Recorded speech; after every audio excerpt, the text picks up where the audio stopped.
चरणों को स्पर्श करना चाहा, सिर की तरफ जाता था तो लक्ष्मण जी थपकी मारते थे, शेषनाग थपकी मारते थे, और चरण की तरफ जाता था तो लक्ष्मी जी थपकी मारती थी। दूसरे जन्म में मैं कोल भील बना, भगवान शिव का परम भक्त, मैं प्रतिदिन भगवान शिव को भस्म अर्पित करता था। भगवान प्रकट भय, प्राण निकलने के पहले वचन दिया, अरे तूने मेरे लिए अपने शरीर में आग लगा लिया, जा तीसरे जन्म में मैं तेरे को गंगा किनारे अपना चरण दूंगा। लेकिन एक जन्म भी मेरा बेकार जा रहा है। पत्नी बोली, ए जी क्यों रोते हो, मन छोटा नहीं करते। देखो एक बात मेरे को याद आ गई। बोला क्या? कहे अब जल्दी से आप तैयार हो जाओ, आपके ही घाट पर भगवान आएंगे और किसी के घाट पे नहीं जाएंगे। अरे सो कैसे बावरी, भगवान मेरे घाट पे कैसे आएंगे कि आप जल्दी से तैयार हो जाओ। ब्रह्म मुहूर्त का समय है।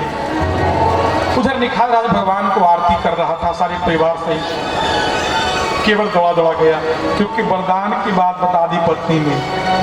कहा दो वरदान मांग लो जवानी, तुम्हारी जो इच्छा है। तुम्हारा झांकी में आंखी अटक गयोरी, अटक गयोरी, गजब भयो रामा जुलुम धयोरी, गजब भयो रामा जुलुम धयोरी।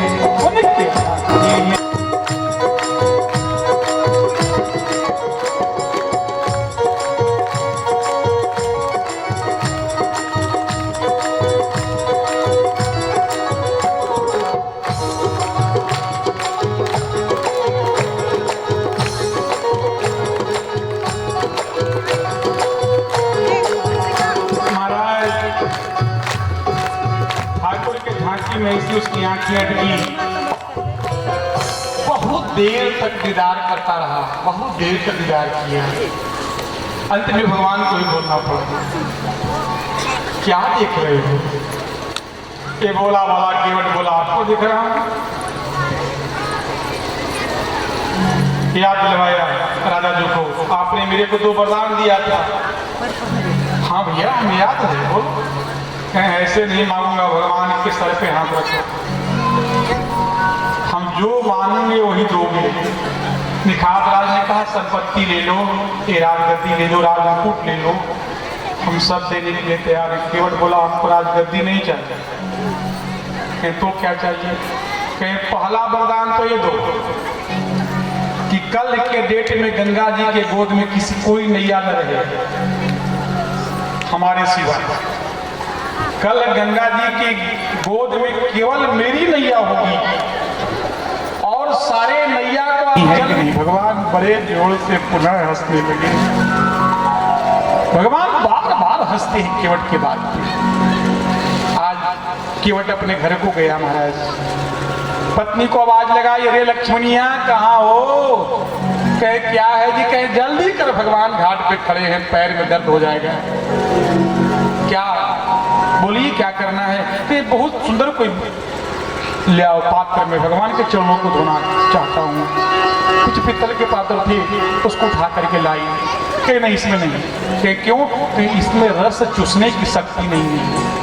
हम काठ की कठौता में भगवान के पैर धोएंगे, काठ में रस चूसने की सामर्थ्य है। ये रस चूस के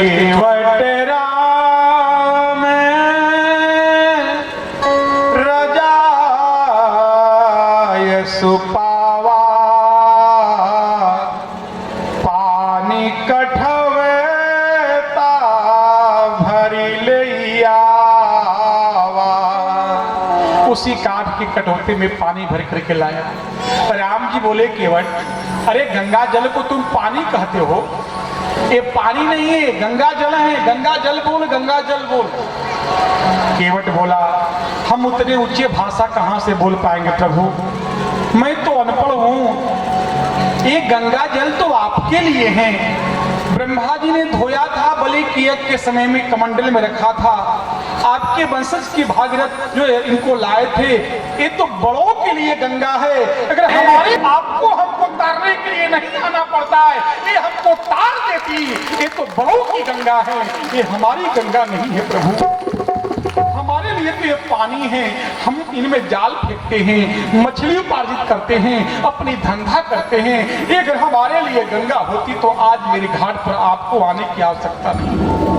मैं तो एक नया गंगा ला करके हम उन चतुर्वर्ण के छोटे जातियों के लिए एक नया गंगा ला करके क्रांति लाना चाहता हूँ, ताकि ये गंगा जो है केवल छोटे लोगों का भगवान के चरणों को लिया। लेकिन देखिए इस भक्त का थोड़ा सा करनामा तो देखिए, एक गजब विधा से भगवान के चरणों को धो रहा है। अरे हम लोग भी भगवान मिलेंगे तो कैसे धोएंगे? नीचे कठोता रखेंगे, उसमें भगवान के चरणों को रखेंगे, प्रेम से धोंगे।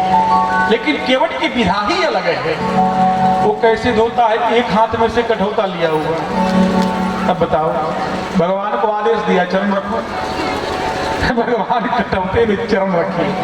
और जब भगवान कठौते में चरण रखे ना तो मलमल के धोने लगा। स्पर्श करने से बड़ा आनंद मिल रहा है। बिना चरण धोए भी भगवान को पार कर सकता केवट। लेकिन जब ब्रह्म मुहूर्त में भगवान की झांकी को देखा केवट ने, कोई सुंदर चीज सामने आता है तो उसकी इच्छा होती है कि एक बार छू करके देखते, स्पर्श सुख लेते। तो अगर किसी को बार बार छुआ जाए ये भी अविवेक है। तो केवट ने मन में विचार किया कि ऐसा कौन सा मैं जुगती निकालूं कि इनको बार बार छू सकता। तो जुगती निकाला कि ऐसे अगर गाल छूता हो, मुख छूता हो तो भगवान मना कर देंगे। लेकिन चरण बार बार मैं छूंगा तो मना करने वाले नहीं है। तो चरण धोने की जुगती लगाई महाराज। एक हाथ में ऐसे कठौता लेकर के भगवान के चरणों को धो रहा है। और जब भगवान के चरणों को धोला, स्पर्श बड़ा आनंद, स्पर्श सुख का आनंद मिला केवट को। बड़ा प्रेम से धो रहा है। और ऐसे धो रहा है ना, तो जब मग्न हो गया तो इसका केवट का हाथ हिलने लगा, तो भगवान भी हिलने लगे। भगवान ने कहा केवटे तुम्हारी कौन सी विधा है? अरे ये कैसे धो रहे हो, हम गिर जाएंगे। केवट ने कहा प्रभु, अब केवट सोच रहा है कि हम भगवान को स्पर्श कर रहे हैं तो बड़ा आनंद मिल रहा है। थोड़ा भगवान हमको स्पर्श करते तो हमको कितना आनंद मिलेगा। तो केवट ने एक जुगती लगाई है, हाथ ऊपर रखा है। केवट ने कहा प्रभु अगर आपको गिरने का भय है ना तो आप दोनों हाथ मेरे मस्तक पे रख दो। लक्ष्मण जी जल्दी से बोले प्रभु जल्दी से इसके मस्तक पर रखो, इसकी बुद्धि ठीक हो जाए, हमको परेशान करना छोड़ दे। इतना बड़ी मुश्किल है। केवट ने कहा प्रभु अगर हमारी बुद्धि सही नहीं होती, हमारी प्रवृत्ति आपके चरणों में नहीं होती तो आप मेरे को मिलते कैसे? आपने अगर हाथ रख दिया तो अब जन्म जन्मांतर के जितने खानदान में हमारे होंगे सबकी बुद्धि सही होगी। क्या कहना था महाराज? अति आनंद उमगी है अनुरागा, चरण सरोज पधारे है राम कथा, ये है राम कथा, ये है राम कथा, ये है राम कथा। जिसके पवन से जाती है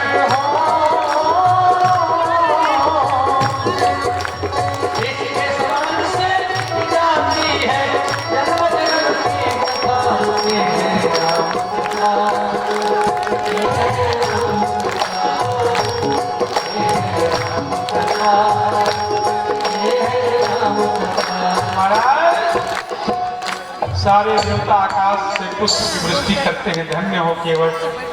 आज तूने भगवान के चरणों को भी प्राप्त किया और भगवान के वरद हस्त भी प्राप्त किया। पद पखार जल पान करी। भगवान के चरणों को धोने के बाद एक आम की पत्ता का दोना बनाया वो, और दोना बनाकर उसमें डाला, डाल करके बच्चों को कहा जल्दी आ आगे बढ़। छोटे छोटे बच्चे आकर को जबरदस्ती पिलाता है महाराज, पत्नी को देता है। इसके बाद क्या था, राम जी नैया में बैठने लगे। केवट ने कहा अभी रुकिए प्रभु। लक्ष्मण जी ने कहा अब क्या हुआ, अब तो धो लिया। कहे महाराज धो लिए हैं तो जो पहले से लाइन में खड़ा है वो पार हो गए, आप तो पीछे आए हैं। भगवान ने कहा कि अरे हमारे 3-4 के अलावा तो यहाँ और कोई है नहीं जो लाइन में खड़ा है। केवट ने कहा प्रभु यही कहा, तब तो आपके गुरुजी कर्मकांड या कर्मकांड भी पढ़े हुए, कहाँ पढ़े हैं तो शुरू करो। कहा क्या? कहे महाराज दोनों पति पत्नी गंगा जी की गोद में उठ गए और तर्पण करने लगे। महाराज मेरे राम जी आचार्य बन गए, लक्ष्मण उपाचार्य बन गए, मैया सिया आज हंसते हंसते अपने आप को रोक नहीं पा रही है। इतना आनंद दिया है केवट ने। राम जी मंत्र बोल रहे हैं और अपने पितरों को पानी दे रहा है केवट। साक्षात जगत का तारणहार जो है वो मंत्र बोल रहा है महाराज। भला पितर, सारे पितर प्रकट हो गए महाराज। तब गोस्वामी जी ने लिखा कि पद पखारे जल पा, अब जल लिखा। एक नई गंगा प्रकट किया केवट में, जो गरीबों की गंगा है। एक नई गंगा को लाकर के क्रांति प्रकट किया केवट ने। कहे पद पखारी जलपान करी आप सहित परिवार, पितर पार करी प्रभु ही पुनि मुदित गयो लही पार। क्या कहना था? अब भगवान बैठने लगे। कहें अब तो सब हो गया ना, केवल बैठे ना, कहें प्रभु बैठ गया।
लक्ष्मण जी ने कहा देखो यही सामान छूटा था इसका जो है। अरे पूछो इससे क्या कर रहा है?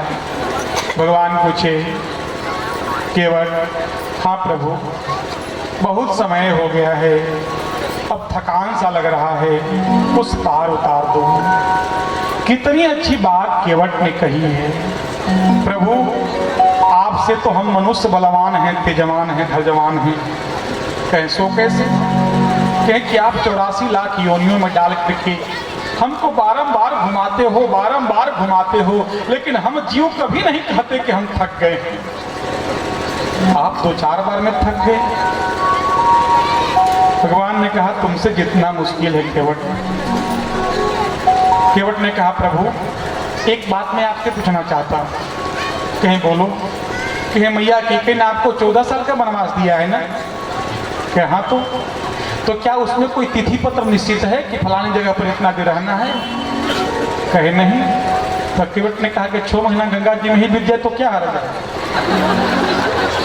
अरे जब आपको 14 वर्ष में कोई तिथि पत्र निश्चित नहीं है कि इतना दिन यहाँ रहना है, तो गंगा जल पिए ही कीसिए जान निहारी, पिए ही कीसिए जान निहारी, मन मुंदरी मन मुदित उतारी, मन मुंदरी मन मुदित उतारी। अभी तक प्रणाम नहीं किया था। जब भगवान उस पार उतर गए तो लंबा साष्टांग मारा, डंडे की तरह भगवान के चरणों में गिर गया। आज भगवान को लज्जित कर दिया केवट ने। भगवान सोचे थे अभी तक मैं कुछ इसको नहीं दिया हूं, जब उतरूंगा तो इसको दूंगा। तब तक तो केवट अपना शरीर ही भगवान को दे दिया, अपना शरीर ही भगवान को दे डाला। भगवान ने तभी हिम्मत किया कि अपना शरीर दे दिया तो क्या हुआ, मैं तो इसको कुछ दे सकता हूँ। राम जी के पास तो कुछ था नहीं। मैया सिया जो मुँह दिखाई में राम जी ने दिया था, सिया जी को कोहबर में उठाई जो है महाराज अंगूठी जिस पर राम लिखा हुआ था, वो अंगूठी उतार करके सिया जी ने राम जी को दिया। प्रभु आप मेरे बेटे को दे दो। जैसे ही हाथ में ऐसे अंगूठी लेकर के भगवान केवट को देने लगे, अभी तक हंसने वाला, हरनिश हंसने वाला केवट रो पड़ा, नेत्रों में आंसू आ गए और केवट ने कहा प्रभु आप मेरे को लज्जित मत करो, प्रभु आप मेरे को लज्जित मत करो। एक बेटा के घाट पर माँ आई, मैं माँ को कुछ दे नहीं सका। मैं गरीब जरूर हूं प्रभु, लेकिन मेरे संस्कार इतने फटे नहीं हैं, इतने संस्कार मेरे फटे हुए नहीं हैं कि मैं माई से उल्टा ले लूं। मेरे संस्कार इतने फटे नहीं हैं। आज के लोगों के वस्त्र भले सुंदर हो गए हों, लेकिन संस्कार उतने ही फट गए हैं महाराज। केवट कहता है प्रभु हमारे वस्त्र भले फटे हैं, लेकिन हमारे संस्कार नहीं फटे हैं प्रभु, हमारे संस्कार नहीं फटे हैं। मैं मां से सुहाग का चिन्ह नहीं ले सकता। बहुत किन्न प्रभु लखन सिए नहीं कछु केवट ले, और विदा किन्न करुणायतन विमल भगति मति दे। और जो निष्काम घाट का जो भक्त होता है, जिसको भगवान से और कुछ नहीं चाहिए, वो भगवान से केवल भगवान को मांगता है। आज मेरे भगवान ने केवट को अपनी अनपायनी भक्ति प्रदान किया। बोली भक्तवत्सल भगवान की जय। हमारी मैया सिया जो गंगा जी की पूजा करती है, मैं लौट आऊं मैया, ऐसी आशीर्वाद दी। भगवान आगे बढ़ते हैं, केवट संग चलने के लिए जिद करता है। भगवान ने कहा थोड़ा उस पार तो देख, देख तेरी पत्नी और बच्चे तेरा इंतजार कर रहे हैं। केवट ने कहा प्रभु आपके पाने के बाद भी संसार में जाना पड़ता है क्या? भगवान ने कहा रे पागल, वो संसार भी तो मेरा है, उसको मेरा घर समझ। देख तेरी पत्नी इंतजार कर रही है, तो लौट जा। निखाद को साथ लेते हैं, केवट लौट आता है, मुड़ मुड़ करके भगवान को देखते जा। घाट के उस पार गया, बहुत रोया, बहुत रोया। पत्नी समझाने लगी अब क्यों रो रहे हो, अब तो तुमने भगवान को प्राप्त कर लिया। केवट ने कहा देवी आज से हमारे संसार के सारे कर्म बंध गए, मेरे कर्म बंधन छूट गए, आज के बाद मैं नैया नहीं चलाऊंगा। केवट की पत्नी बोली कैसी बात करते हो, नैया नहीं चलाओगे तो घर का खर्चा कैसे चलेगा, वो राघव चलाएगा। भक्तमाल में कथा आती है उस दिन के बाद उस नैया पर भगवान का चित्रपट रख करके जीवन भर दोनों पति पत्नी ने भजन किया, लेकिन नैया में दूसरे को फिर नहीं बैठाया। पागल ही होगा, बाबा ही होगा जो फिर किसी दूसरे को अपनी हृदय रूपी नैया में स्थान दे। आज केवट ने फिर किसी को नहीं बैठाया। महाराज भगवान आगे बढ़ते ही तीर्थराज प्रयाग का दर्शन, भरद्वाज का दर्शन करते हुए भगवान वाल्मीकि आश्रम पहुंचते हैं। वाल्मीकि बाबा ने बड़ा सुंदर भगवान का घर दिखाया। इसके बाद वहां से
तेरो बतोही राम तेरी आरती